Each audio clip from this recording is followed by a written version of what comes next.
Olá, esse é o podcast Filosofia Pop.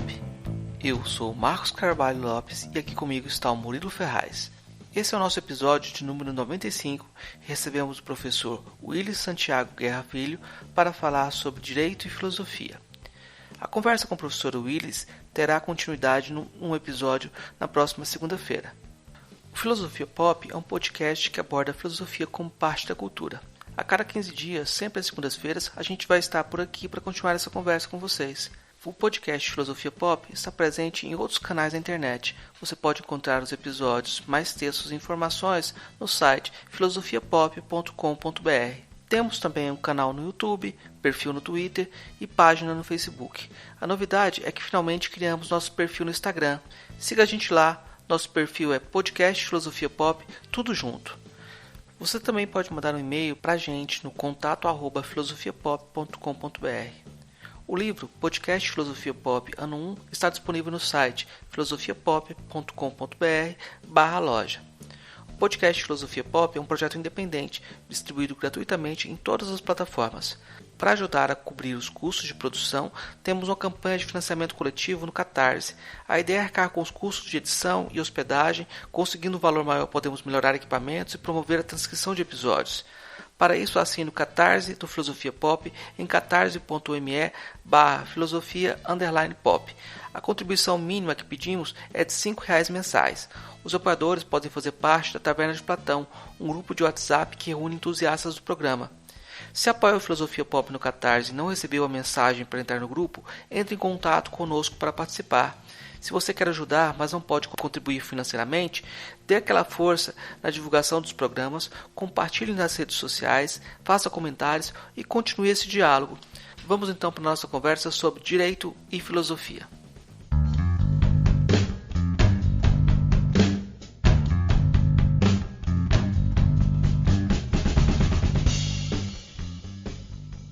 Hoje a gente recebe direto de Fortaleza o professor Willis Santiago Guerra Filho.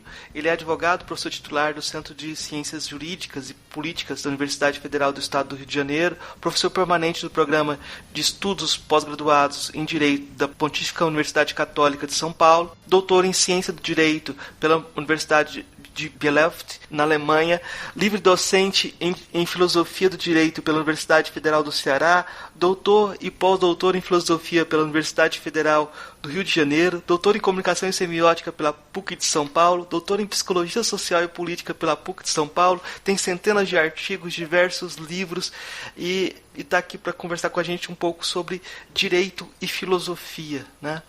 Para começar a conversa, o senhor costuma dizer que dentro do direito, a filosofia está para o direito, assim como a matemática está para a engenharia. Como o senhor vê essa relação sendo desenvolvida? Explica melhor por que essa relação da filosofia com o direito. Muito bem, muito obrigado pela entrevista, Marco. Também pela pergunta. Você já começou, eu diria, muito bem, porque capta imediatamente um ponto central desta relação mesmo entre filosofia e direito, não é?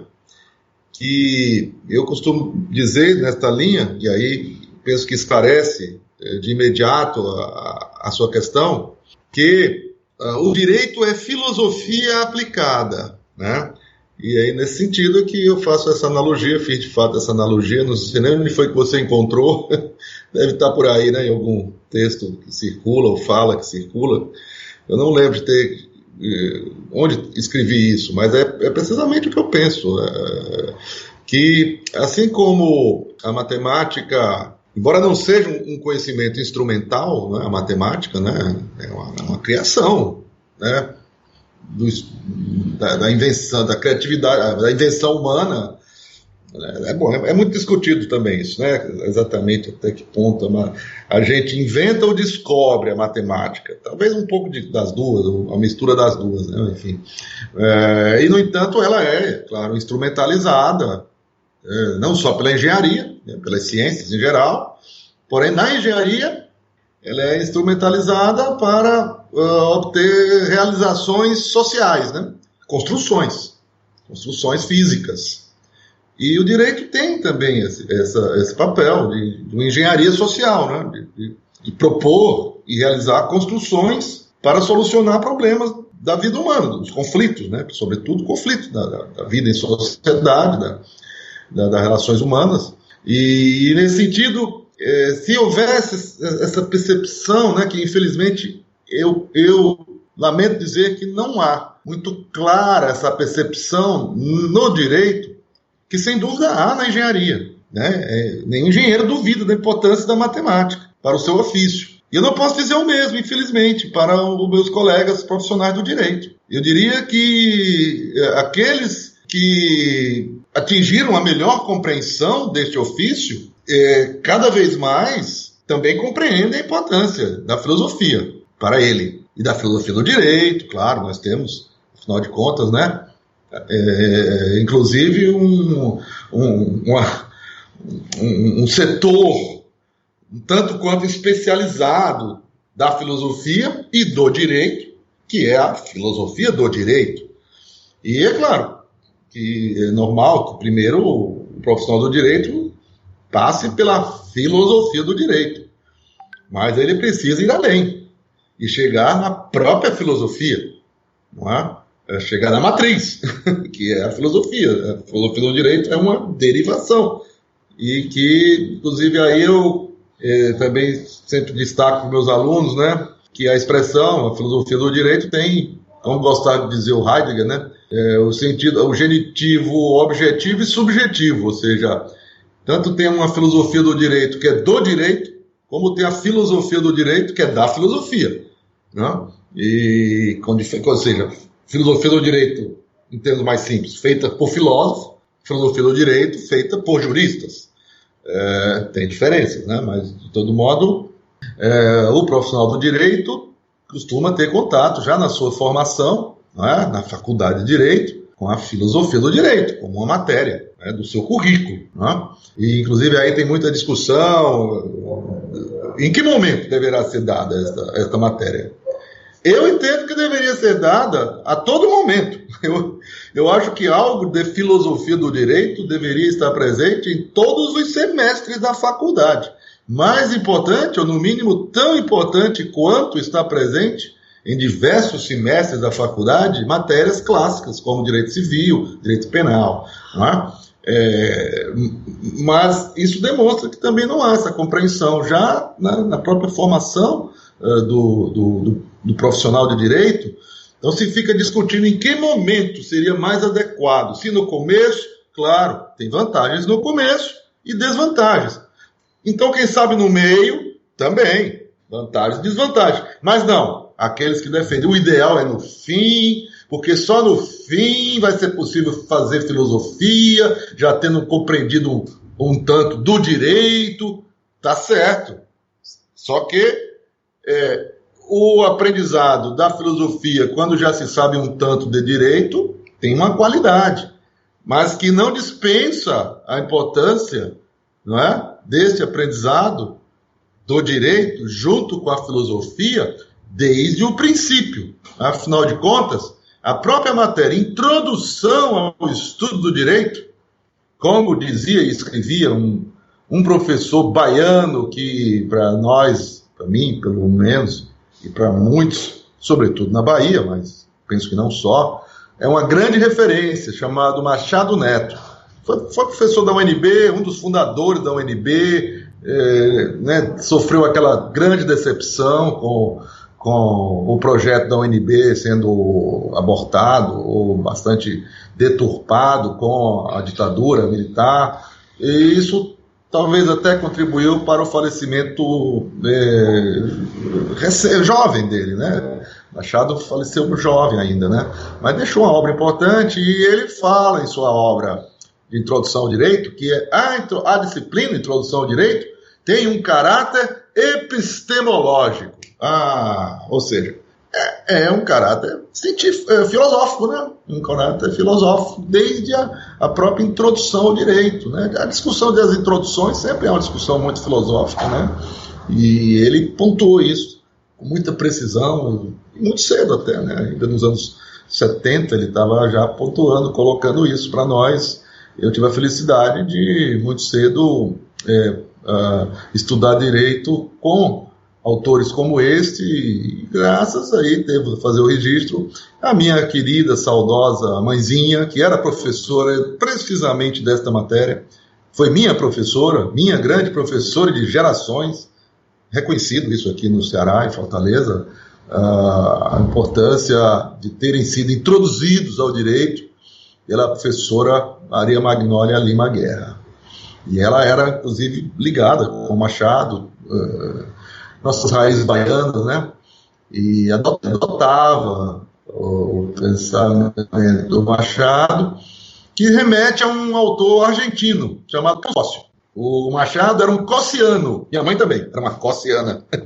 E o Cossio é uma figura muito interessante, que era um filósofo do direito que tinha muita influência da fenomenologia, né? Então ele combinava Kelsen, que é um filósofo do direito, digamos assim, como dizíamos, né? Muito importante, assim, né? Uma referência, embora ele próprio não se considerasse, né? O Kelsen mesmo não se considerava assim. Tem um episódio curioso do Kelsen com o nosso Miguel Reale, né? Esse sim, né? Professor de filosofia do direito, filósofo do direito, mas que também procurou dar contribuições para a filosofia em geral, né? Professor Reale. E disse que o professor Reale enviou o livro dele para o Kelsen, né? O livro dele de Teoria Tridimensional do Direito, ou algum outro livro dele, enviou para o Kelsen e com uma carta dizendo que estava enviando para o maior jurista e filósofo do direito vivo de todos os tempos, enfim, aquela retórica toda e tal. Aí disse que o Kelsen devolveu para ele um agradecimento, dizendo que o jurista agradece, mas o filósofo do direito ele desconhece, como sendo ele, né? Enfim, então o Cossio era um Kelsen misturado com fenomenologia, que gerou um produto muito interessante, né? E que foi a chamada teoria egológica do direito, que talvez só não fez mais sucesso devido ao próprio ego do autor, né? O nosso Cossio, assim, né, tinha um problema egológico, digamos assim, um ego muito expandido, e isso às vezes atrapalha na recepção, né, das ideias. Por exemplo, quando o Kelsen foi debater com ele, em Buenos Aires e tal, o Kelsen reconhecia a importância.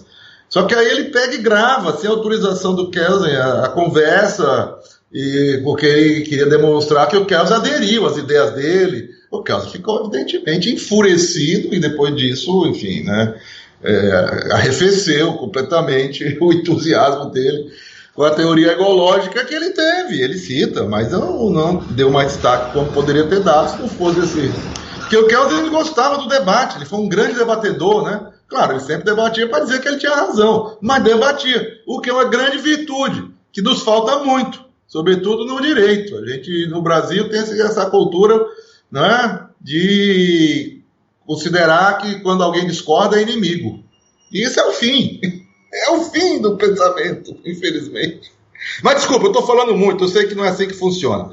É que essa sua primeira pergunta jamais vai falar tudo, mas é claro, você deve ter outros, eu quero te ouvir. Eu acho que é interessante o caminho que o senhor tomou na argumentação, porque aí vem uma contraposição. Tem gente que vê a filosofia como a cereja do bolo, e tem gente que vê a filosofia como aquela que estrutura todos os ingredientes, né? Como se fosse a estruturação, a armação da construção. Mas eu vou te perguntar algo que seja nesse nível pessoal, que você colocou uma curiosidade da sua mãe ter essa formação em filosofia. Mas de onde veio a sua necessidade pessoal de formação filosófica na sua trajetória? Por que depois de toda uma trajetória você vai fazer doutorado em filosofia, por exemplo? Né? Como você se situa nesse jogo? Filósofo do direito? Ou onde você coloca a filosofia na sua trajetória? Muito obrigado também por essa pergunta. Você está conseguindo assim, acertar assim, bem no centro do alvo, viu, Marco? Impressionante.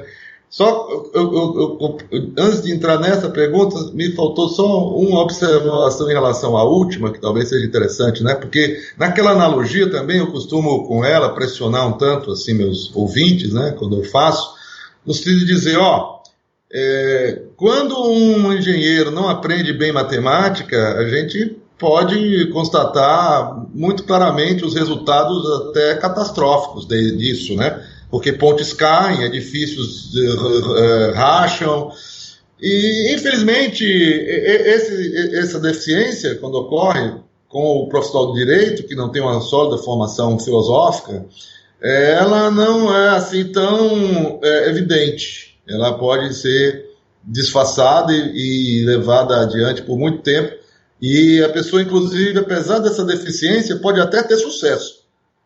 Às vezes até, quando estou mais pessimista, eu termino dizendo que pode até ser uma condição para ter sucesso, o que é péssimo, porque demonstra aquilo que eu falava no final da resposta, que nós estamos num ambiente cultural que, infelizmente, não favorece na disputa pelo destaque, ou seja, pelo sucesso, no sentido de, evidentemente, ter o reconhecimento pela sua prestação para a sociedade, nesse sentido, quando esse sucesso pode ser atingido por quem tem uma formação com essas deficiências, isso infelizmente leva ao insucesso da sociedade, que é o que a gente também, lamentavelmente, tem de reconhecer que ocorre na nossa, né? Nós estamos numa sociedade mundial, em geral, que está demonstrando o seu insucesso, né? O seu fracasso. Tem as peculiaridades em todos os lugares, e o nosso fracasso, no momento, é um destaque internacional, né? É retumbante do ponto de vista do que está acontecendo, claro, na esfera política, que é decisiva, e que está atrelada com a do direito, são as duas faces da mesma moeda, né? Então, o fracasso que estamos presenciando no país, da política do Brasil, tem tudo a ver, tem muito a ver com um fracasso no direito, e vice-versa. E isso fica claro que resulta num fracasso social enorme. Mas enfim, vamos voltar para outras perguntas, essa segunda pergunta, que né, senão já vai virando terapia e não é assim que deve ser. É o desabafo, né? Que todos nós... É assim também. É assim também? Então tudo bem. Né, essa falta de ar, né, que estamos sentindo todos aqui, como o George Floyd tragicamente sentiu até o último momento de sua vida. Mas, então você agora me perguntava sobre o meu percurso da filosofia. Ele fala assim, a filosofia veio para mim antes do direito. O direito eu precisei ser muito convencido para aceitar o direito, né? Meus pais se esforçaram muito para isso, é evidente, eu tenho que reconhecer. Não que além da minha mãe, meu pai também era professor de direito, um advogado, né? Um advogado foi obrigado a se tornar advogado, porque ele está vocacionado para a política, né? Ele era um líder estudantil importante, local, estadual e nacional, nos anos 60. Era uma posição política importante, né? O movimento estudantil era uma força política muito influente naquela época, né? Naquela boa época, né? Naquela época da qual nós desviamos e até hoje não recuperamos o desvio, né? Que tivemos em 60, estamos claramente atolados no desvio dos anos 60, hoje, precisamente nesse momento da nossa história, o atoleiro, né, do desvio, não só desviamos e agora atolamos, assim, de uma maneira terrível, mas enfim. Então ele assumiu a secretaria da UNE, né? Então meu pai estava marcado, estava destinado para ser um político, né? Um político de destaque, né? Eu lembro ele dizendo que, na época, muito jovem ainda também, né?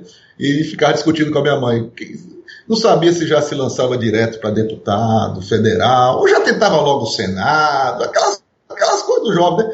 Governador, não sei. Havia toda uma esperança de que a juventude ia subir mesmo o poder nesse país, né? Com o João Goulart e tudo. E aí veio o corte, né? Veio o corte, a perseguição.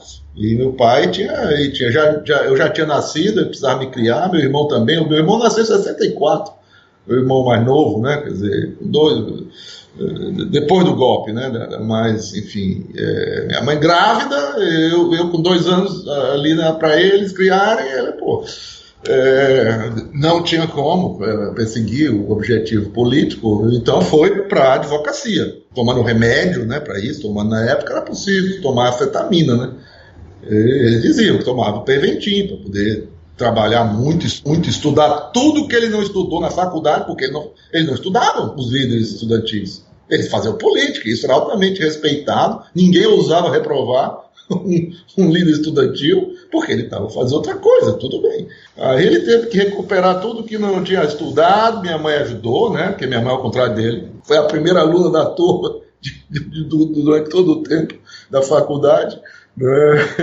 Por isso ele estrategicamente também se aproximou dela, mas depois, é claro, se apaixonaram, mas teve uma estratégia aí, com certeza.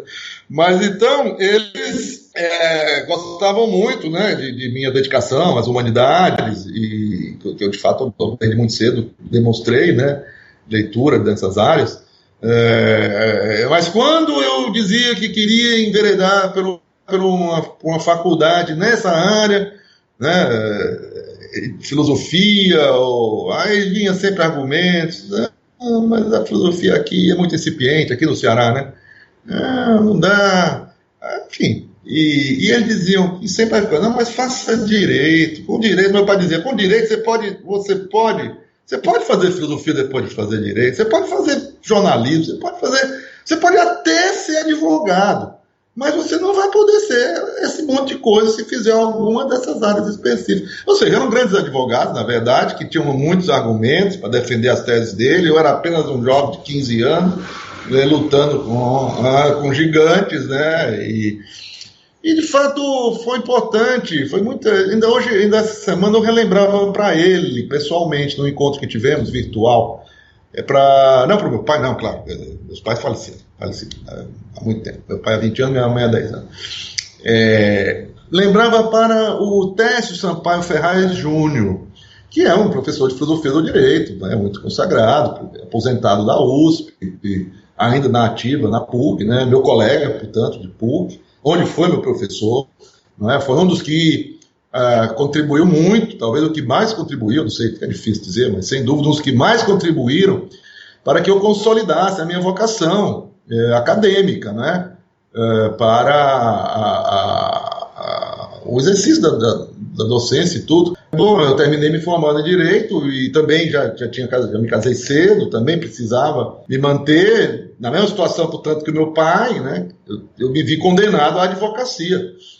Né? Só que ele, né, quando surgiu a alternativa de escapar da advocacia para fazer o mestrado na PUC, ele deu todo apoio, né? Ele compreendeu que aí realmente a advocacia era algo que a gente fazia, mas não pelos motivos mais certos, fazia por uma questão de manutenção das condições da vida, mas não era aquilo que daria sentido à vida. Como nunca deu a ele, não daria a mim, né? Como nunca deu mesmo. E aí esse apoio foi fundamental, porque aí eu pude fazer o mestrado, né? E encontrei o Técio, por exemplo. Né? Então o Técio, que eu já conhecia, aí que está. O Técio era amigo deles. E isso favoreceu muito o meu percurso. Eu gosto de registrar sempre esse fato de eu ter nascido numa família de professores, né? Que aí meu pai, além da advocacia, depois se tornou professor da Faculdade de Direito, né? Na área de processo, né? Na área técnica do direito, que é o processo, né? E por onde eu entrei também, né? Eu entrei por essa porta, né? Eu terminei.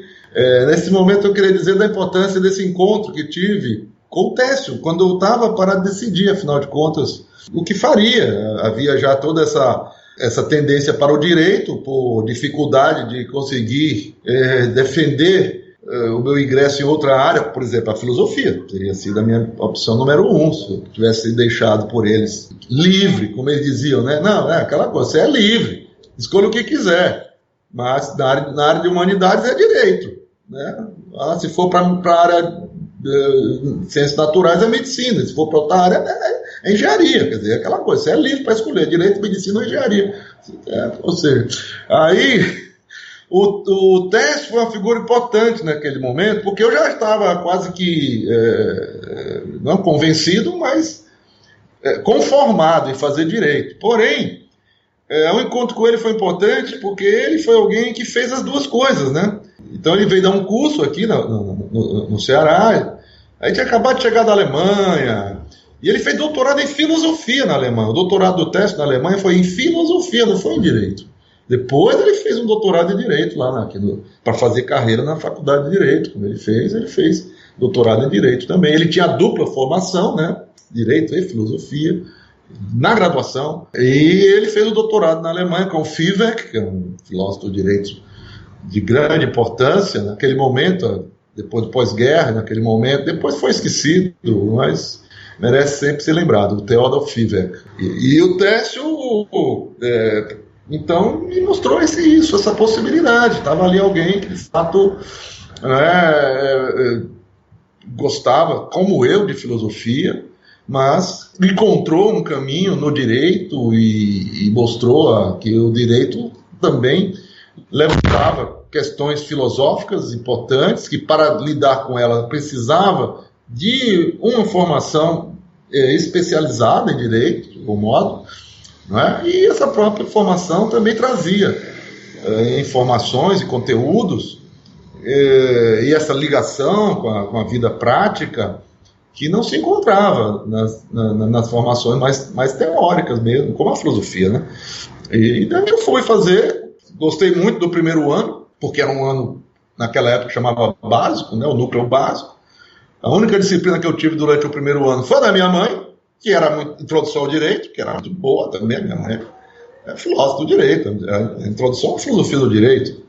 E no mais era sociologia, todas as outras matérias, né? Eles se concentravam no básico. A gente fazia, inclusive, fora da faculdade de Direito, na Humanidades. Lá eu fui assistir aula com o Manfredo Araújo, que tinha acabado de chegar da Alemanha também, tinha feito o doutorado dele também na Alemanha. Fomos para lá, fui lá. Me liguei com o Manfredo nessa época, logo no início da faculdade. É um querido amigo, somos até parentes. Ele até que me revelou que a gente tem parentesco. Para mim é grande honra, né? Então, enquanto eu estava ali no Centro de Humanidades, estava indo muito bem. Quando eu mudei para a Faculdade de Direito, aí não foi tão bem. Aí eu parei, né? Eu cheguei a parar o primeiro ano. O segundo ano, na verdade, né? O primeiro ano eu fiz o básico, na Humanidades. Na Faculdade de Direito, no primeiro ano, na Faculdade de Direito, ao final do primeiro semestre, que ainda assim eram as cadeiras mais teóricas, ainda deu para aguentar, mas eu já vi que não ia conseguir continuar, não tinha a menor disposição de continuar. Meus pais tiveram compreensão, é claro, não iam me forçar, e aí eu fui para Brasília, aí também aquela linha dele, tá bom, mas se você vai então fazer outra faculdade e humanidades, então vai fazer num centro melhor, que aqui, enfim, nem sei se corresponde assim, aos fatos, né? Não quero fazer julgamento sobre as condições. Por exemplo, filosofia não tinha na Universidade Federal, né? Foi fundada muito posteriormente, eu até participei, eu estava no conselho aqui da Universidade Federal do Ceará, quando aprovamos o curso de filosofia da Universidade Federal do Ceará. Teve o doutorado, o mestrado primeiro, e aí faltou a base, e aí criaram a graduação, né? O Manfredo e tal, em torno do Manfredo se criou isso. E, então, era incipiente, de fato, né, naquele momento, essa área aqui no Ceará, e depois floresceu, né? Floresceu. Então, é bem essa ideia. Bom, então, já que é para fazer, vai fazer num centro mais desenvolvido. Nessa época eu estava muito fixado em antropologia. Aí, antropologia tem o Museu Nacional no Rio, mas tem também a Escola de Brasília, que é muito boa, vai para Brasília. Tem sua tia lá, eu era menor nessa época, né? Eu tinha 18 anos. Eu era menor, nesse tempo, para ser maior civil, tinha que ser 21 anos, né? Era maior penalmente, não era civilmente. Maior, né? Então, ainda sob a responsabilidade civil deles, eles me mandaram ficar em Brasília com os cuidados da minha tia, marido dela, e comecei a frequentar aulas mesmo na UNB, como aluno ouvinte e tal.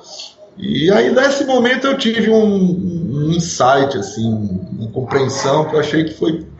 E até hoje eu me admiro de ter chegado a isso jovem, né? Porque foi uma compreensão que demanda, assim, sabedoria, né? E sabedoria demanda tempo. Eu não tinha tanto tempo naquele momento, mas eu tive essa visão, que eu achei que foi definitiva, de compreender que de fato meus pais tinham razão, era preciso ter uma boa formação fundamental, e depois se definia melhor as coisas na pós-graduação.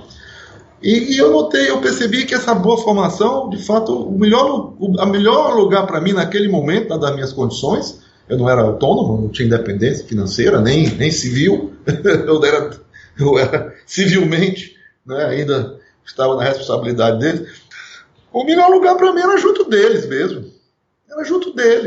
era aprender deles, pegar deles o que eles tinham a me orientar, a me passar pelo que sabiam já, e no caso era do direito mesmo, né? Então eu voltei de Brasília e reabri. Eles tinham viajado para a Europa, ficar um mês lá. Eu tinha um irmão bem pequeno na época, né? E eu já maior, eu vim para cuidar do meu irmão, enquanto eles estavam na Europa esse mês. E nesse mês, quando eles voltaram, eu tinha reaberto a matrícula na Faculdade de Direito. Eles ficaram muito felizes, né? Surpresos e felizes. E eu, inclusive, na época era possível você se matricular em disciplinas nos 2 períodos da faculdade. Eu terminei fazendo em 2 períodos e recuperei até o tempo, digamos assim, perdido, que não foi perdido, foi ganho. Mas o tempo que eu fiquei sem cursar a faculdade, aquele ano, eu recuperei e terminei me formando, né, ao final dos 4 anos mesmo, que era o que se previa na época para a formação em Direito, e já emendei na sequência com o mestrado na PUC, e aí, como disse, realmente confirmei o meu interesse, né, acadêmico na área do direito mesmo, inclusive nessa área técnica do meu pai, né? Foi nessa área que eu fiz o mestrado, em processo civil, porque ela é uma área que, bom, voltando àquela nossa analogia, né, com a matemática e a engenharia, agora em relação ao próprio direito, o processo é a matemática do direito, digamos. É a área, né, mais assim, como é a mais técnica, né? Ela é a área mais técnica, é a área da aplicação técnica do direito. Né? Se o direito é aplicado, o processo é o direito aplicado. Né? Porém, nessa aplicação e nessa técnica, há pressupostos que não são tematizados, né? Pressupostos científicos e filosóficos, epistemológicos e tudo. Então, eu me diverti, digamos assim, né? Eu me divertia intelectualmente com o processo e permitia fazer essa ligação, né, de algo mais abstrato com a maior concreção do direito, que é, afinal de contas, a sentença, que é o objetivo do processo. É quando você decide, você faz a passagem do dever ser para o ser.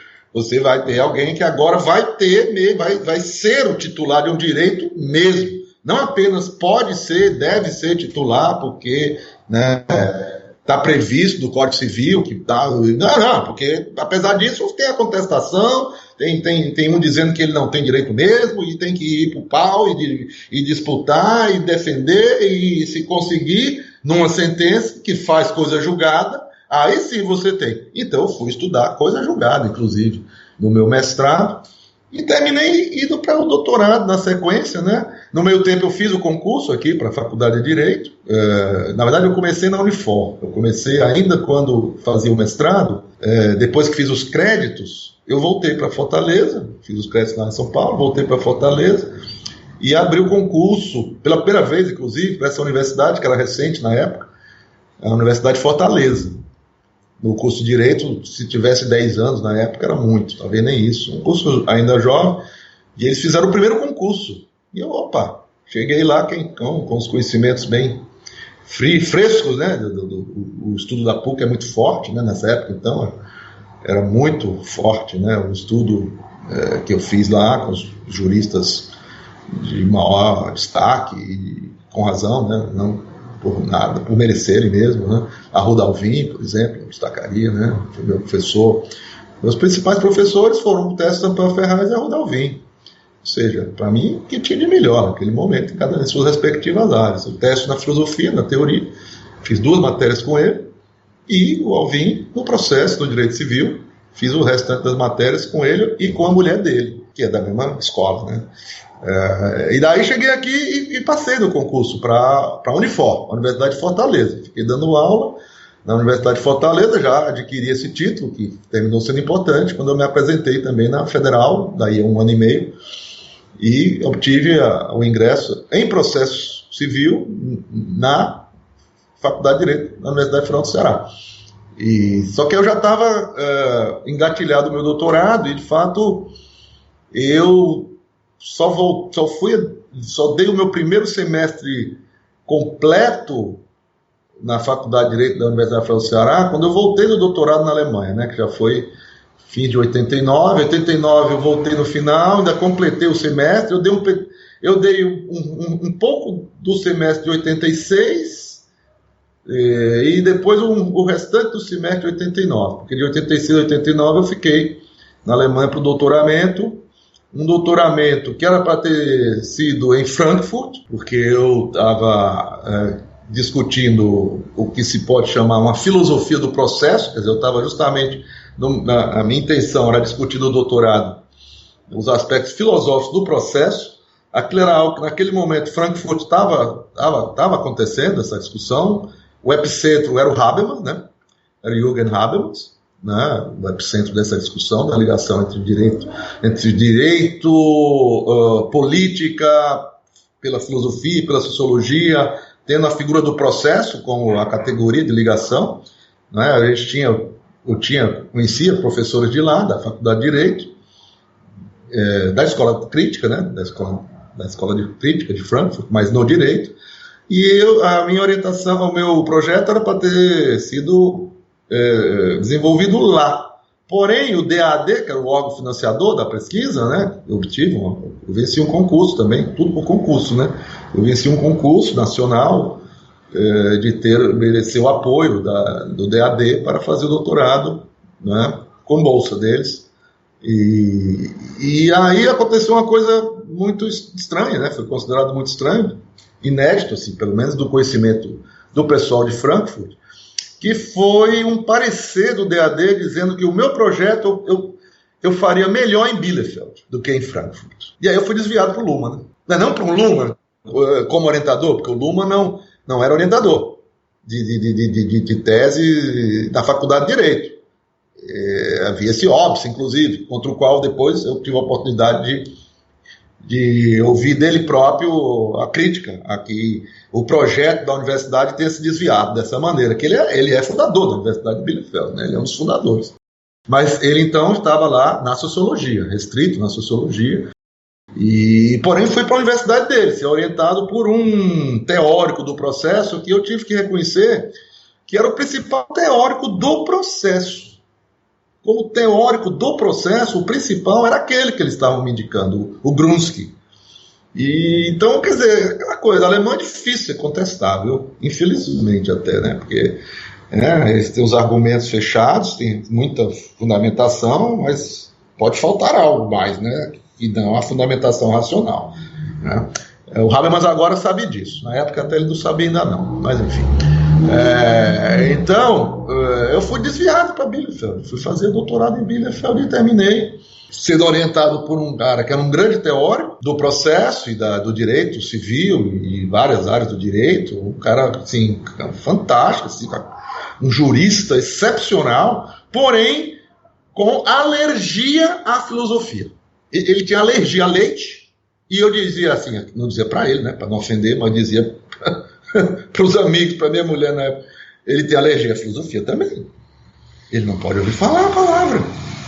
O professor, uma vez eu estava me reunido com ele numa reunião de orientação, entra o professor de filosofia, bate a porta, pede licença, só um minuto, não quero interromper, é só para lhe entregar um trabalho que eu acabei de publicar. Ele, muito obrigado, colega, pegou o trabalho. Assim que o cara bateu a porta, ele jogou o trabalho no lixo.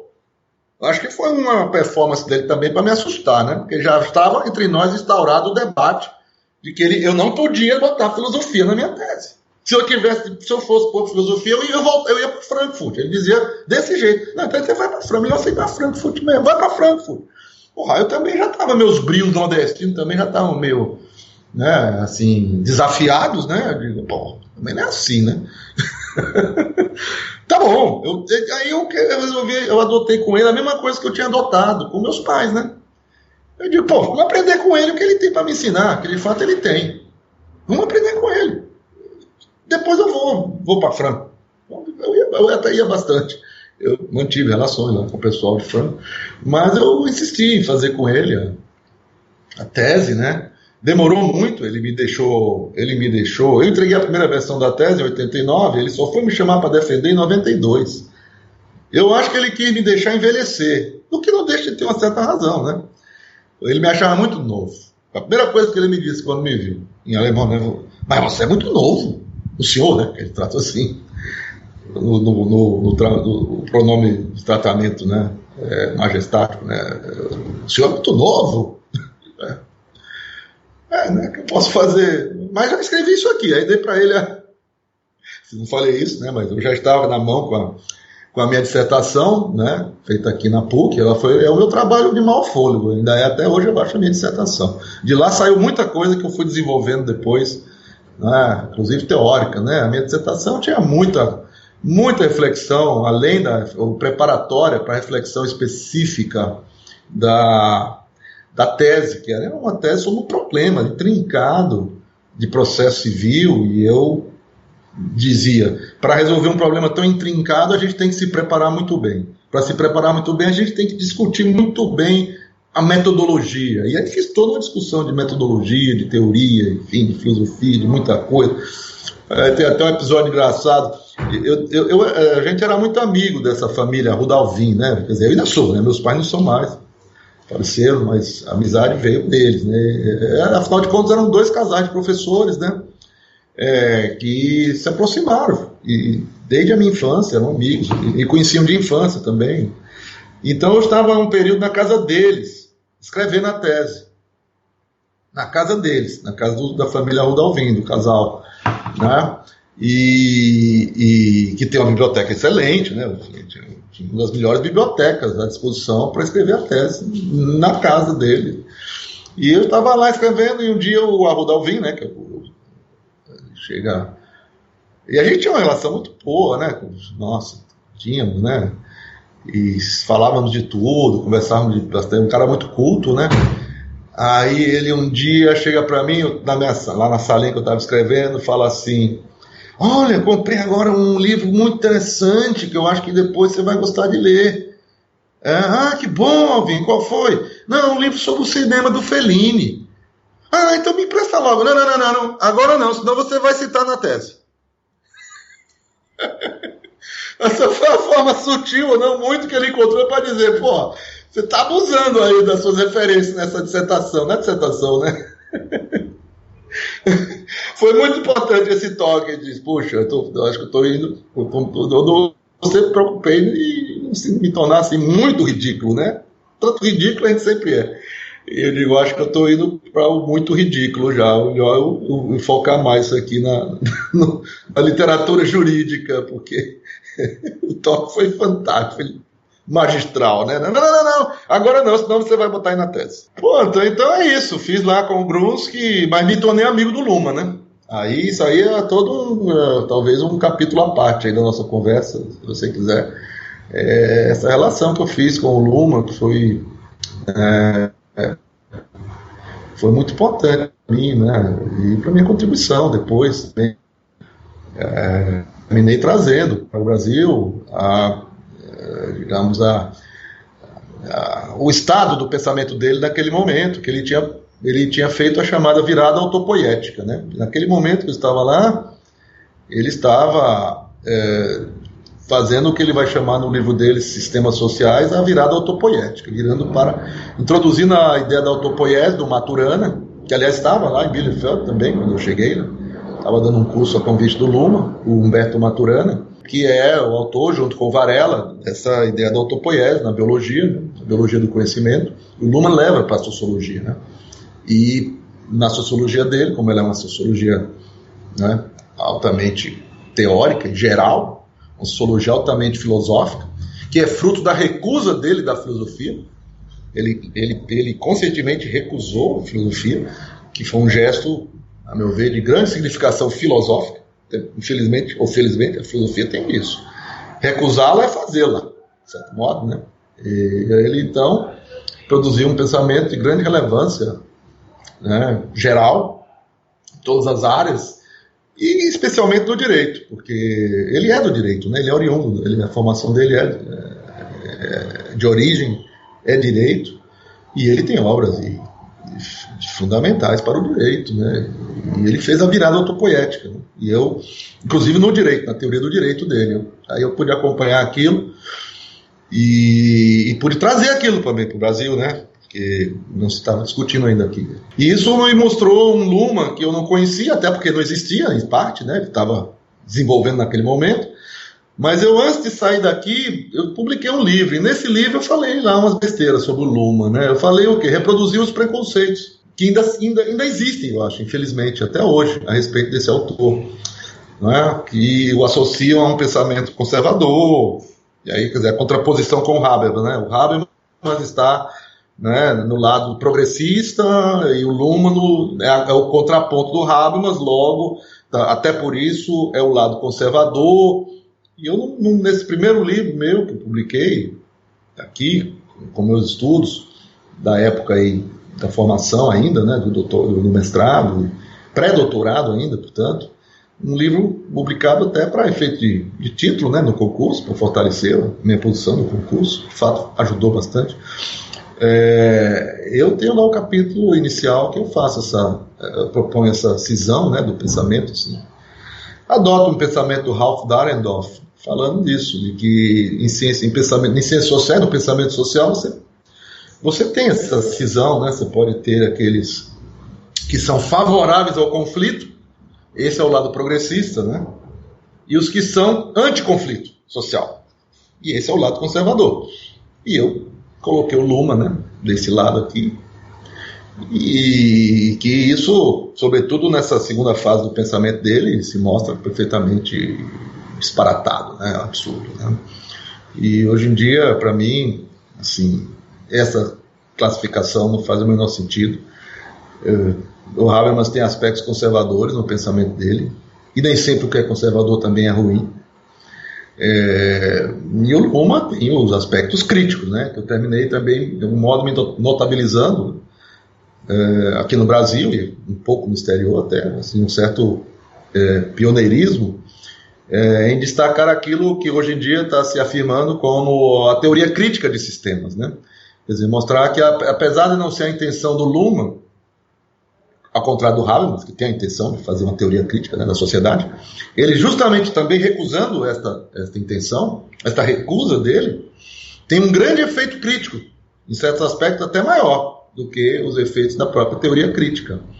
Porque quando a proposta do Luhmann vamos primeiro entender melhor a sociedade, e aí a exposição que ele vai fazendo desta sociedade, das entranhas dela, da casa de máquinas, né, da sociedade e tal, vai mostrando, quer dizer, nem precisa mais fazer a crítica já está exposta, já está lá, assim, é só você dizer, perguntar, é isso que a gente quer como sociedade? Eu não, pronto, então vamos lá, vamos mudar, mas para mudar, como ele diz, é preciso saber mexer no que você vai mudar, porque senão pode piorar. É tanto que o Habermas vai adotar em larga medida o diagnóstico da sociedade do Luhmann, né? O Habermas já intermédio, digamos assim, já dos anos 90 e tal, né? Que já não é mais o Habermas segundo o qual o direito ele promove a colonização do mundo da vida, né? Que essa é a versão do Habermas mais, digamos assim, da teoria crítica mesmo, que ele vai, no seu percurso, ele próprio vai agregar uma série de outras referências, né? Não só as referências puramente de teoria crítica e descendência marxista, mas ele vai começar a agregar, inclusive, o pragmatismo, né, norte-americano e adotem a análise da sociedade do Luhmann, né? Mas agora vamos propor. Feita a análise, tem que ter a parte da proposição. E aí faz as propostas dele, né?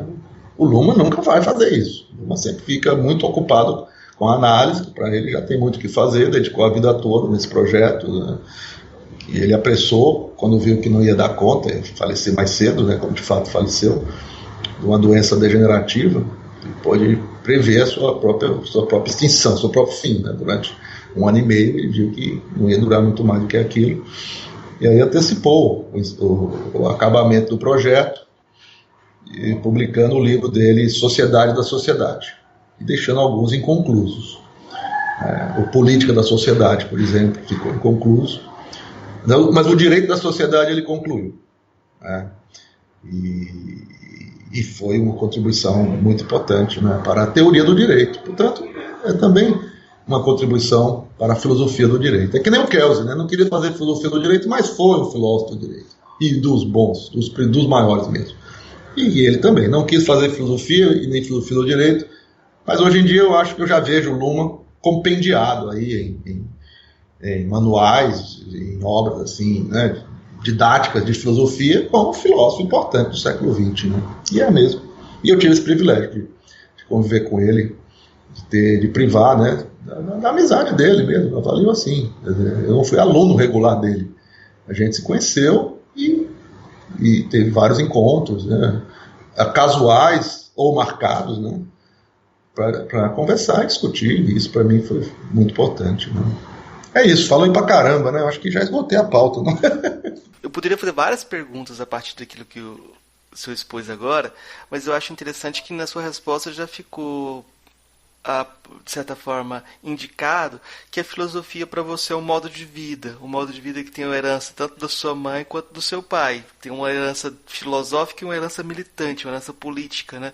Talvez a gente pode dizer na construção de um modo de vida democrático, em algum sentido, mas no Brasil a gente tem uma tradição da filosofia como cereja do bolo, que é um modo de vida de simulacro ou de dissimulação, algo assim, né? Vamos colocar esses dois modos de vida democrático e modo de vida de simulacro ou de simulação.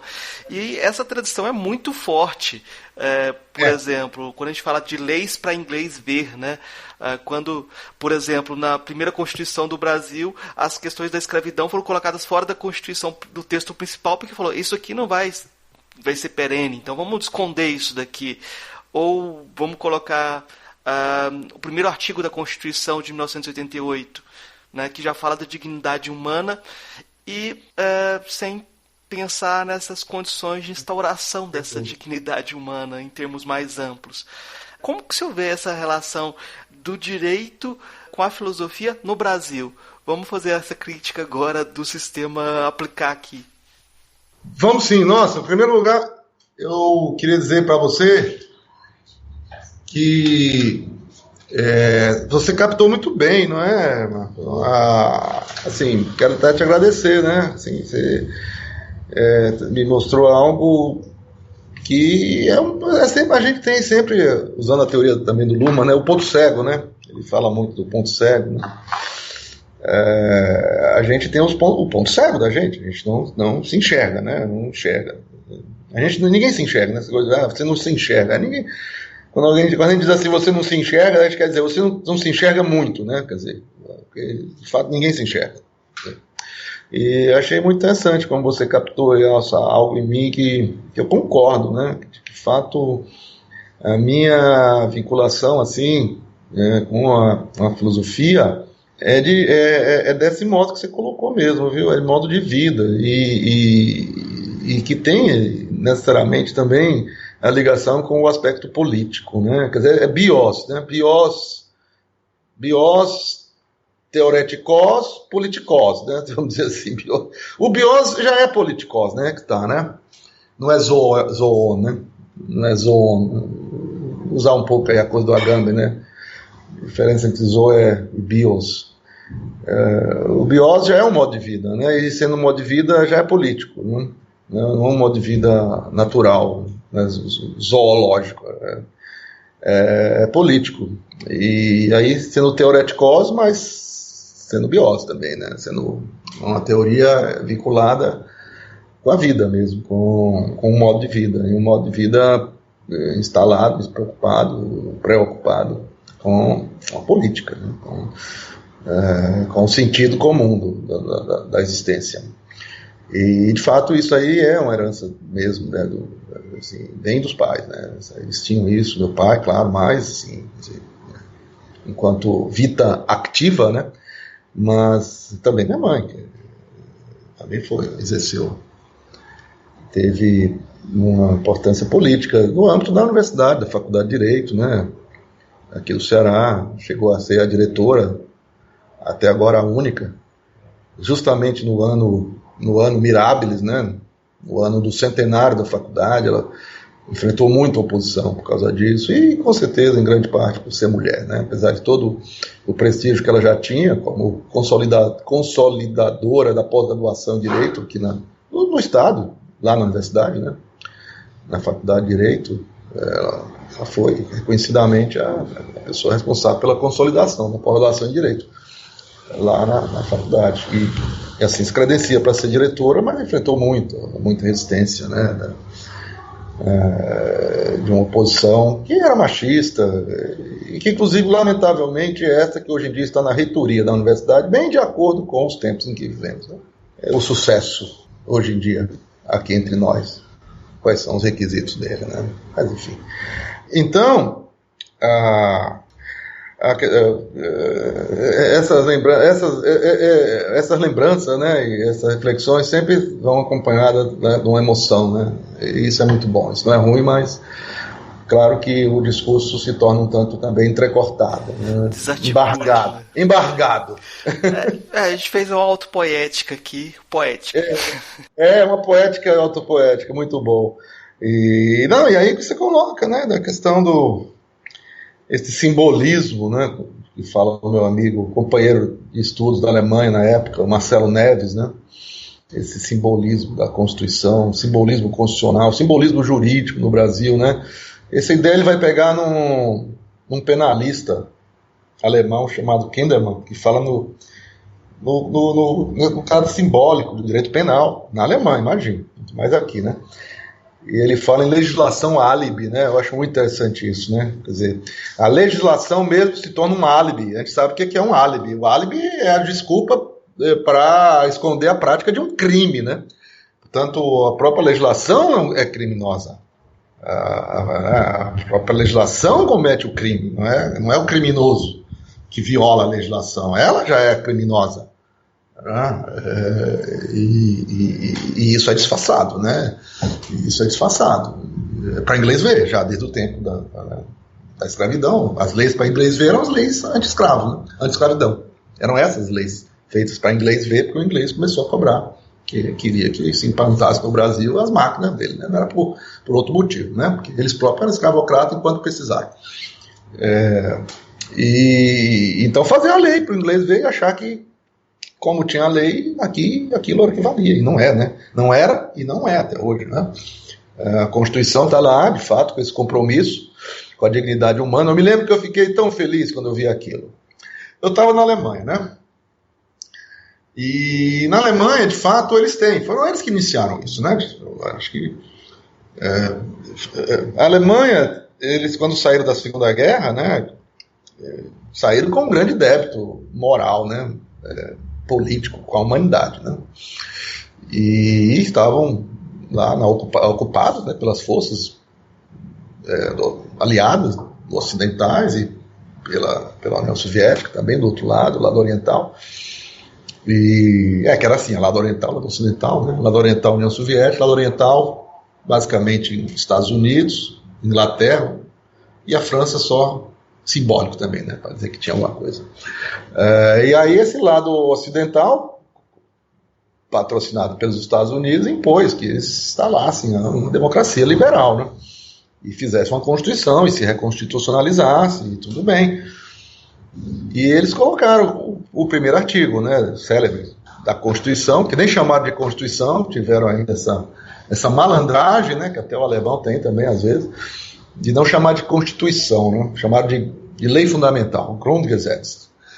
E diziam lá no último artigo, né, essa lei fundamental vai vigorar até o dia em que o povo alemão, novamente reunido, puder, em Assembleia Nacional Constituinte, fazer a sua Constituição. Uma coisa assim, do ponto de vista da teoria, perfeita, mas um gesto, um modo de resistência também, sutil, né, bem feito, e dizer, vocês estão nos impondo uma Constituição? Não é assim que se faz Constituição. Constituição, pelo que a doutrina constitucionalista ocidental diz, é feita por uma constituinte, num processo revolucionário, inclusive, de preferência. Tudo bem. Então vamos fazer a lei fundamental. Vamos fazer uma lei fundamental para instituir a democracia, redemocratizar e recapitalizar, ou melhor, e manter o capitalismo, né, do lado de cá. Legal. E aí colocaram como primeiro artigo a dignidade humana é intocável, untastbar, intangível.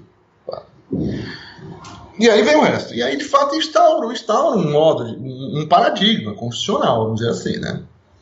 Que é esse, em que é novo. Na época era novo. Aqui no Brasil ainda é, infelizmente. Que é a sua pergunta, né? Apesar da gente ter, né, aparentemente, para inglês ver, ou para alemão ver, para a comunidade internacional ver, introduzido a mesma coisa, mais ou menos, né? A dignidade humana ela é afirmada logo no primeiro artigo da Constituição. Só que a gente não fez o que eles fizeram, né? Até hoje está aí, né? O que eles fizeram? De fato, e isso eu estava presenciando lá na época, né? O auge disso, porque eu estava lá, quer dizer, a Constituição deles é de 49, a lei fundamental, que agora virou Constituição, aí que tá. Isso aqui é bacana, é bonito, né? O processo deles, nesse sentido, assim, que o que não era Constituição, virou. E nem mudou o texto. Que a questão não é o texto. A questão é o que a gente faz com o texto. Né? Você pode deixar o mesmo texto, quer dizer, o texto deles super enxuto, o nosso muito mais exuberante, né? Um barroco, né? Constitucional, podemos dizer, e o deles ali, aquela coisa, né, calvinista, seca, exuberante, esquálida, direta, mas eles fizeram. A partir daquilo, eles fizeram essa revolução, digamos assim, né, de você, como eles dizem lá, um autor deles diz, você não é direitos fundamentais, né, porque a dignidade humana, dela se projetam direitos fundamentais, né, na verdade a ideia é essa, a ideia deles, inclusive. Os direitos fundamentais são o invólucro desse núcleo essencial que é a dignidade humana. Então a dignidade humana é intocável, ela é intangível, portanto ela se constitui em um núcleo duro, que não pode ser rompido, não pode ser, né, afetado, mas ela tem um invólucro. E o invólucro são os direitos fundamentais. E aí esses direitos fundamentais, inclusive, eles se chocam. E nesse choque eles fazem com que um ceda para o outro e só para o outro, e não para mais nada, mas nunca ao ponto de violar o núcleo essencial, de ceder ao ponto de haver a invasão da dignidade humana. Então é todo esse jogo que precisa ser feito, e aí eles vão dizer, o direito vale na medida em que os direitos fundamentais são respeitados. E não o contrário, os direitos fundamentais são respeitados na medida em que haja um direito que permita isso. E a gente, claramente, aqui no Brasil, estava nessa de respeitar direitos fundamentais na medida da razão de Estado. Até se respeitava, mas se a razão de Estado, que na época se chamava segurança nacional, estiver afetada, ou seja, o núcleo duro, o núcleo essencial, intangível, era a segurança nacional. E em nome dela você podia fazer todas as violações, como de fato fizeram, de direitos humanos, direitos fundamentais, enquanto direitos humanos, mesmo se não estivesse consagrados na Constituição, que de fato não estavam muito não, mas alguma coisa já tinha.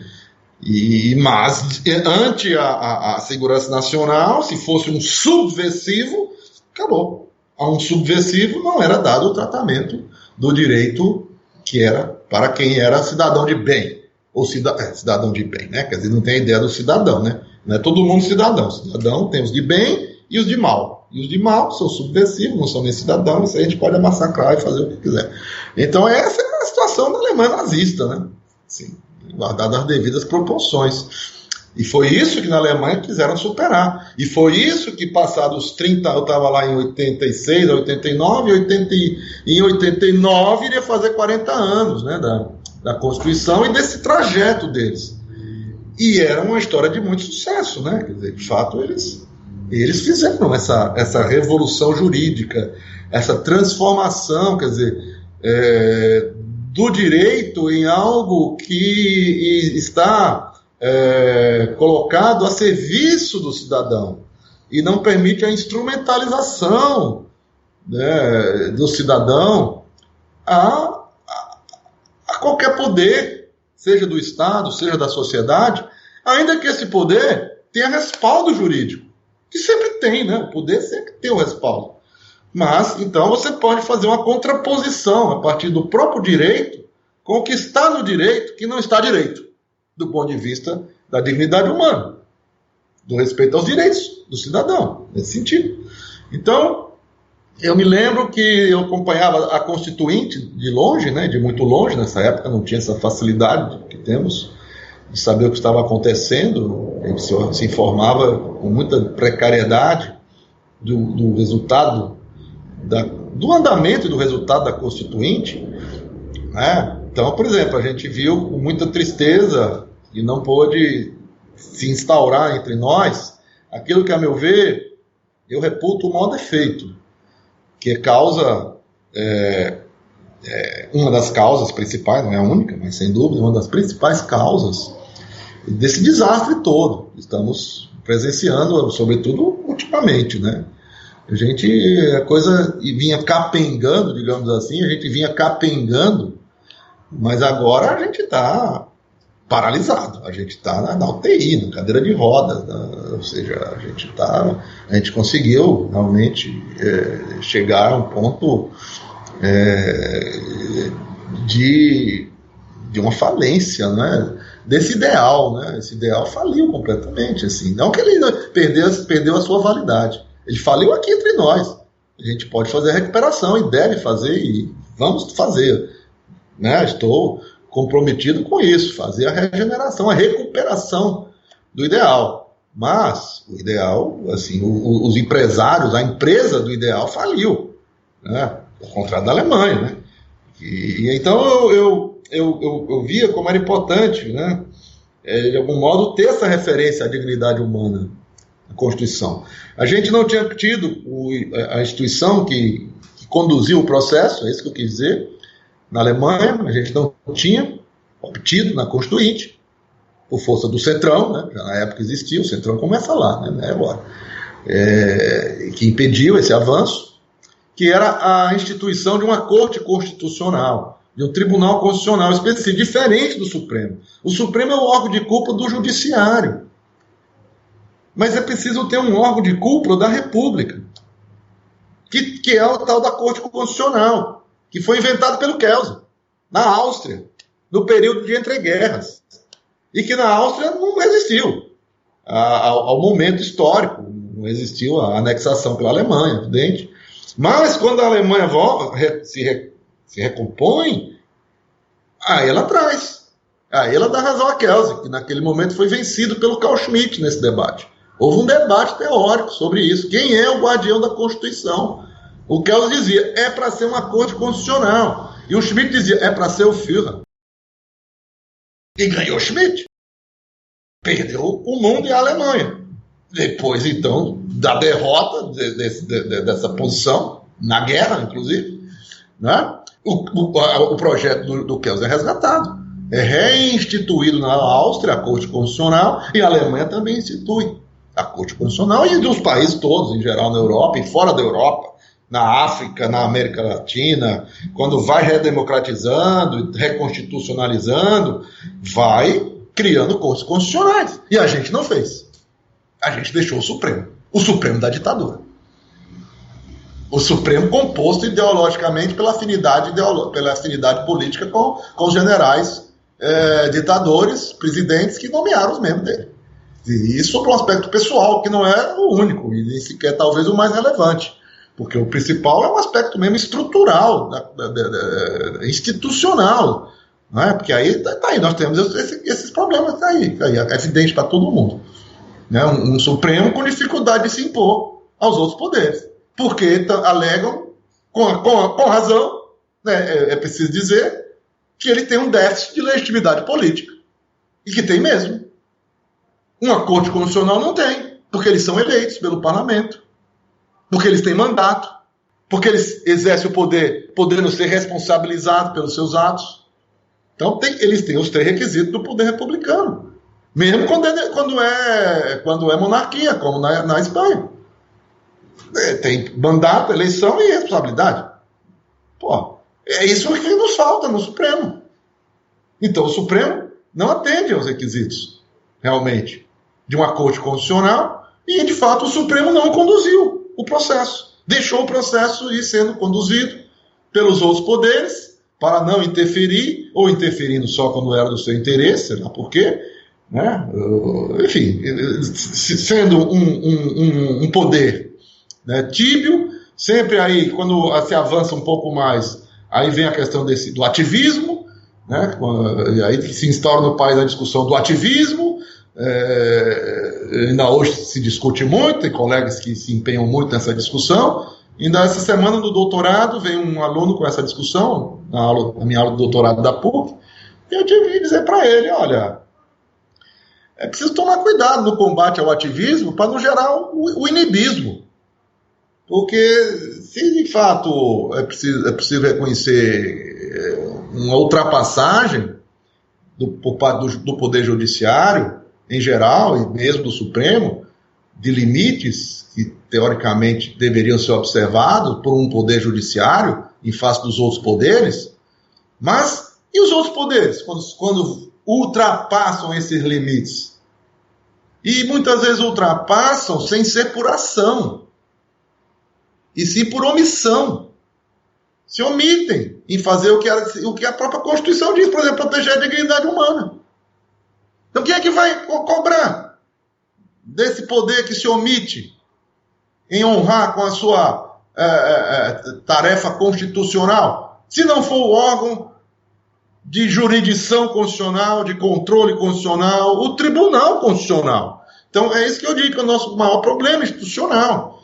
A falta de um verdadeiro Tribunal Constitucional. Porque se foi isso que conduziu o processo na Alemanha, e se falta isso no Brasil, e se no Brasil o nosso processo perdeu o rumo, como não fazer uma relação entre as coisas, minimamente?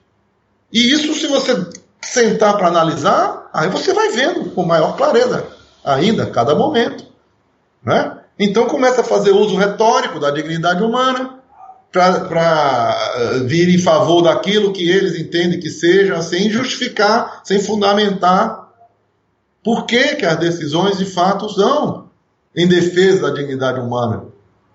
E por que essa defesa não se dá em uma série de outras situações de violação grave da dignidade humana em nosso país, pelo Estado, pelo próprio Estado, denunciado nas cortes internacionais, né? Então a gente, de fato, aqui, com a Constituição de 88, a gente estabelece premissas, né, que poderiam gerar uma transformação econômica, jurídica e política no país, mas deixou lá uma série de problemas e, sobretudo, deixou lá esse problema que é o Supremo Tribunal Federal. E que, nesse momento, é evidente que, em face dos ataques que ele está sofrendo, ele precisa ser defendido. A defesa dele, nesse momento, evidentemente, é um compromisso de todo democrata no Brasil, mas essa defesa não pode deixar ou fazer com que se esqueça, que a gente não perceba, não é? Que essa solução é também parte significativa do problema. Um sujeito como esse presidente da República jamais teria sido sequer candidato a deputado, quanto mais a presidente na Alemanha. Porque partidos de extrema-direita foi uma das primeiras decisões da Corte Constitucional Alemã. Proibir a disputa de um partido de extrema-direita nas primeiras eleições livres que se fez na Alemanha, em 49. E foi uma invenção fundamental essa deles, que a gente deveria ter aprendido com ela. A gente não, sabe, em política e direito também se inventa algo que deve ser apropriado. Eu estava muito esperançoso. Eu descobri tanta coisa que se faz lá na Alemanha, na Europa, e nesse período, que faltava fazer aqui. E eu tinha essa grande esperança de que conseguiríamos. E escrevi pra caramba nesse período, desde que voltei, desde que eu estava lá. Eu já comecei escrevendo, além da minha tese, escrevendo em artigos, ensaios, publiquei um livro, foi publicado. Meu pai me deu esse presente, né? Eu mandei para ele, é uma coisa que eu fui escrevendo para ele. Meu pai perguntando, olha, como é que a gente vai fazer? Está vindo a Constituição e aí? Como é que a gente interpreta? Porque se for usar os mesmos métodos de interpretação, o resultado não vai ser muito diferente. Eu digo, claro, exatamente. Olha, aqui na Alemanha a gente está vendo isso. Houve uma revolução, né, na hermenêutica, na interpretação constitucional. É fundamental mesmo para que se realize a Constituição no sentido de nos favorecer, não nós, evidentemente, indivíduos, mas nós, sociedade, nós, coletividade, nós, né? Corpo político. E aí comecei a escrever para ele, que ele não lia alemão, né? E a discussão era alemã. Não se dava em outros países, nem na Itália, nem na França. A Alemanha desenvolveu muito. A Alemanha ela teve um avanço muito grande, muito rápido, e na época não era que nem hoje, tão fácil circular as coisas, Google Translate, não tinha nada disso. Então, mesmo nos países europeus, a discussão teórica ainda estava devagar, né? Recebendo devagar e com restrição, sempre as restrições, né, da Alemanha, né? Imagina, a Alemanha com tradição constitucional não tinha. A tradição constitucional era da França, era da Itália, até a Espanha tinha mais do que a Alemanha, mas naquele momento a revolução constitucional era da Alemanha.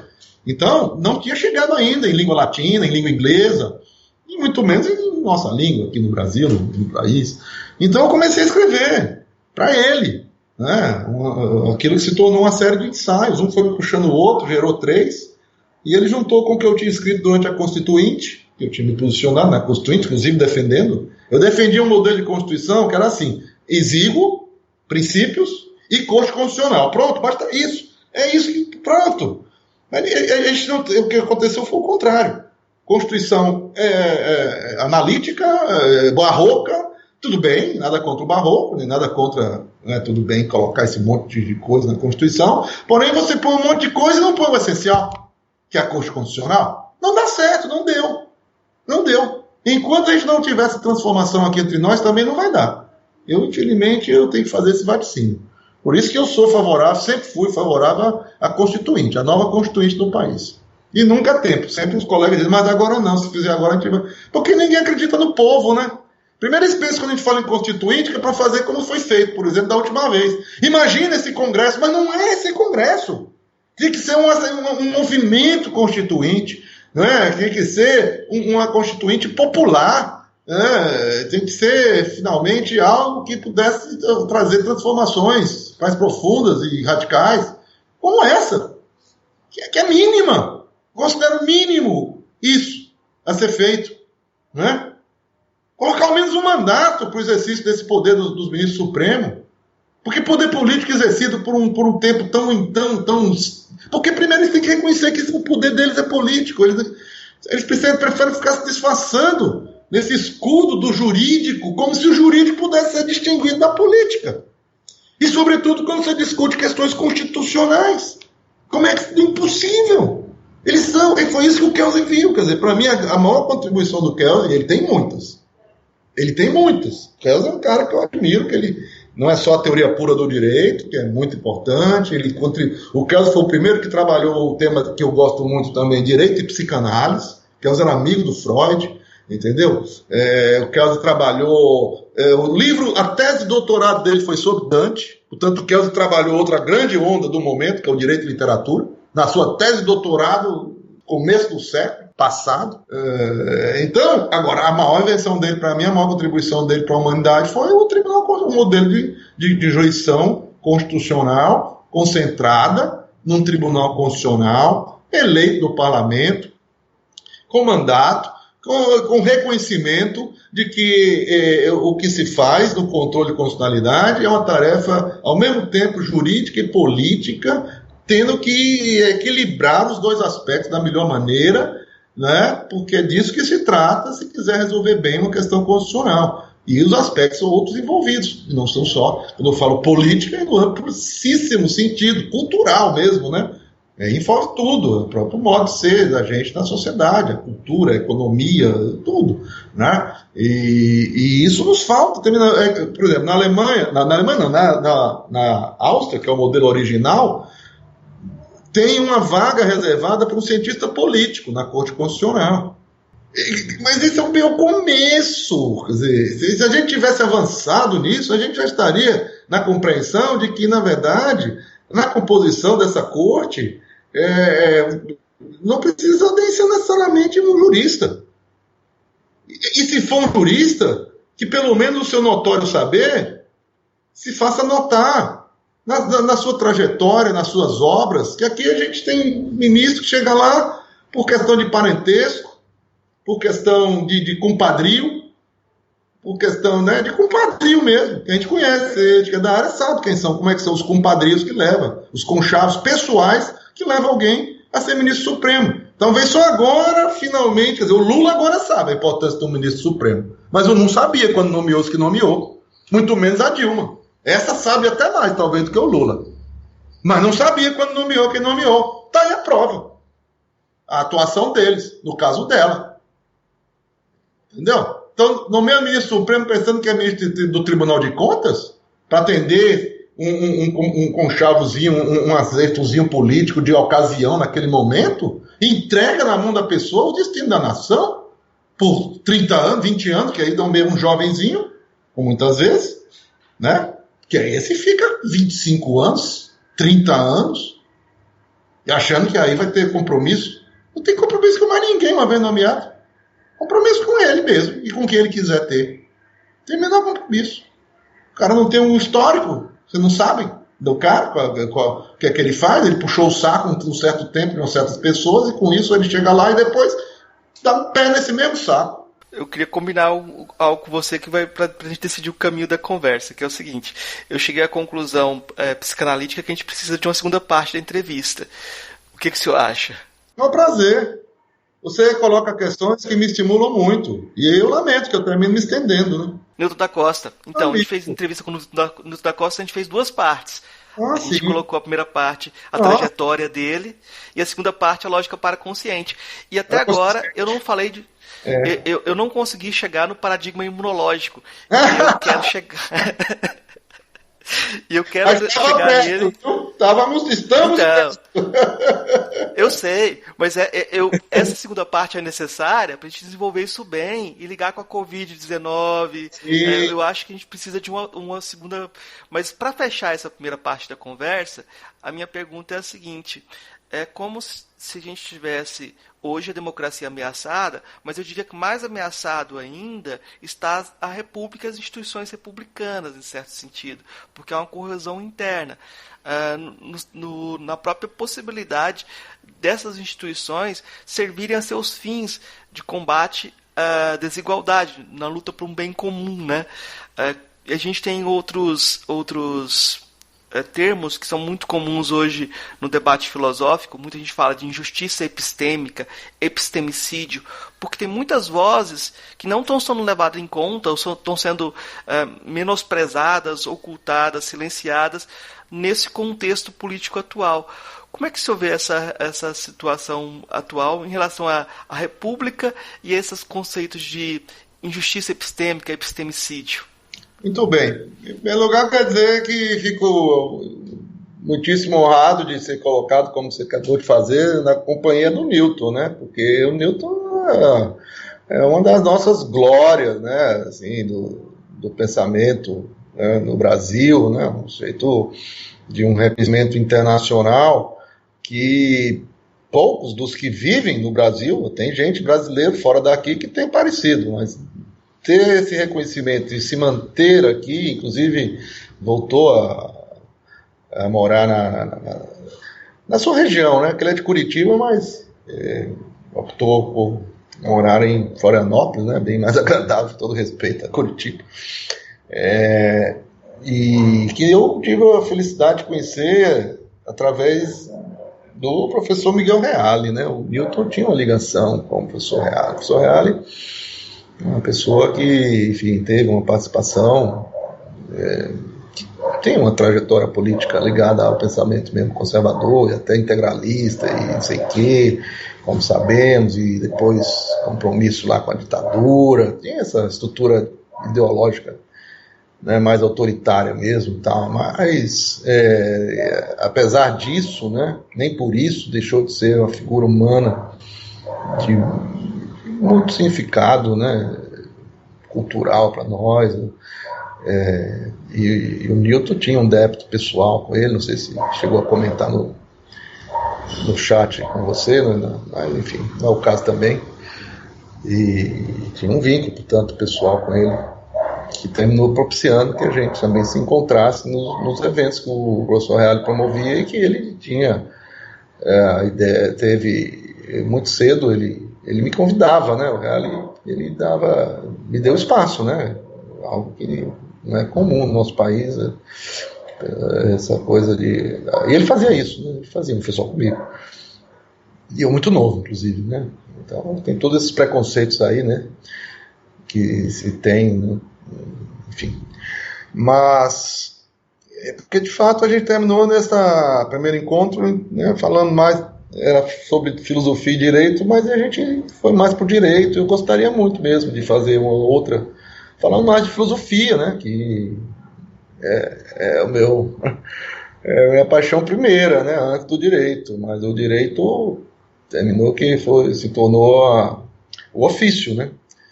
E por dever de ofício, acho que acho que tive, né, que fazer essas prestações de contas. E no que você está me colocando, novamente eu termino sendo remetido ao que vínhamos discutindo, a importância de uma corte constitucional. Eu já estava prestes a, inclusive, né, comentar algo nessa linha, né, quando eu dizia, não tem que ser num modelo já mais avançado. A gente estava falando do primeiro modelo lá, do Kelsen, tem um professor de ciência política e tal. Num modelo mais avançado, como eu comecei a dizer, na verdade, as representações teriam que ser bem mais amplas, né? Numa corte dessa que vai discutir questões atinentes à sociedade toda, né? Então, a representação desta sociedade tem que ser uma representação muito mais coerente com a própria sociedade, no sentido de que há setores que também precisam ser representados e que tradicionalmente não são, porque são abafados, porque são combatidos e desreconhecidos, desqualificados de uma maneira absolutamente eu diria ignorante, né? Fruto de uma ignorância em relação à importância que tem saberes tradicionais, por exemplo, saberes de comunidades das mais diversas etnias,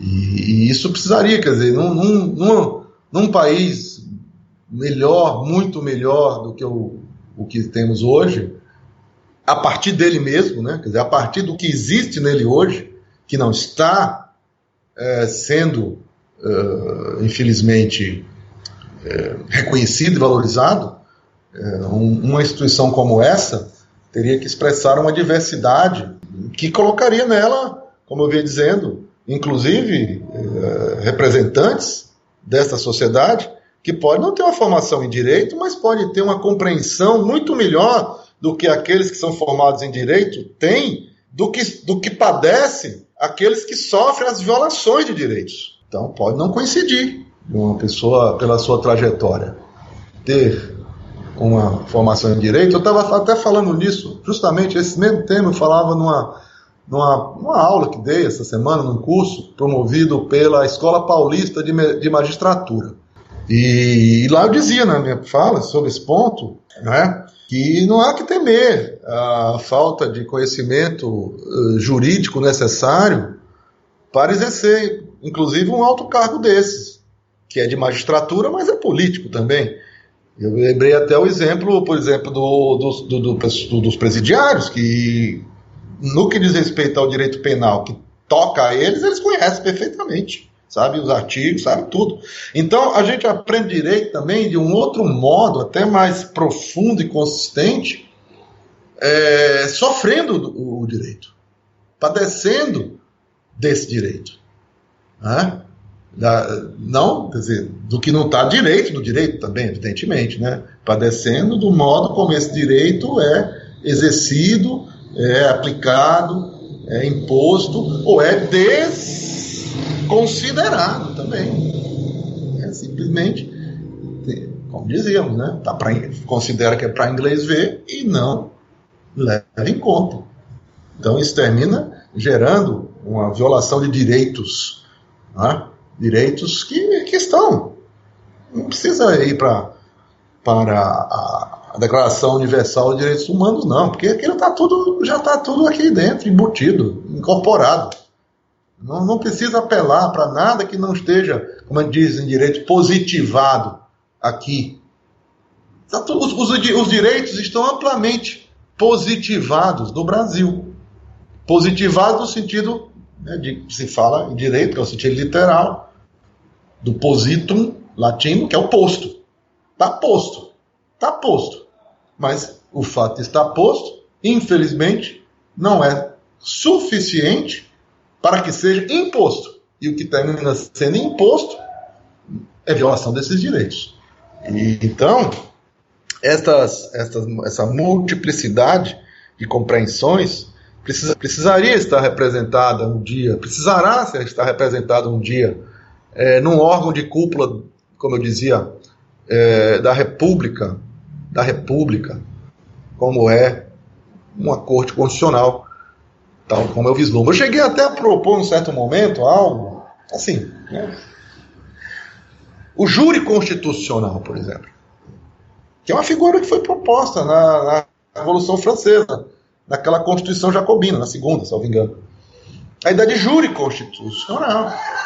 Por que a gente não pode reunir um corpo de jurados, né, selecionado na sociedade civil, entre expoentes, entre pessoas que são representativos dela, para atuar junto ao órgão judicial propriamente, integrar, fazer parte do órgão julgador. Não é só o juiz técnico e direito, esse aí, tal como, né, nos processos penais, que são os processos de crime, de sangue, né, como se diz, quer dizer, o que são os crimes de sangue? Grave atentado a direitos, ao direito da vida. Então, no grave atentado ao direito à vida é composto por um júri, o julgamento. Ah? Por que não se pode vislumbrar a possibilidade de algo similar para temperar o julgamento com o sentimento popular mais legítimo, ao invés de deixar só a decisão para uma discussão técnica, que não é nunca meramente técnica, porque essa técnica que é empregada é sempre uma técnica, como toda técnica, objetivo, depois se encontra a técnica que faz com que se atinja tais objetivos. Então, a questão da técnica, como diria Heidegger, a essência da técnica não é técnica, e também no direito. Essa técnica que se impõe a nós é algo que simplesmente demonstra uma vontade de poder e de domínio se afirmando em detrimento do respeito que seria devido à pluralidade e diversidade do existir humano. Não sei se... Não, eu acho que respondeu bem. Eu acho que a gente fecha, então, essa primeira parte da entrevista. Na segunda parte a gente vai falar de muitos outros temas, como Ubuntu, direito, poética, linguagem, o paradigma imunológico, esse contexto de pandemia, homo sacer. Eu acho que tem muita coisa pra gente conversar ainda. Então, ótimo. Será um prazer. Fica a promessa. E fica o convite para os ouvintes para escutarem a segunda parte.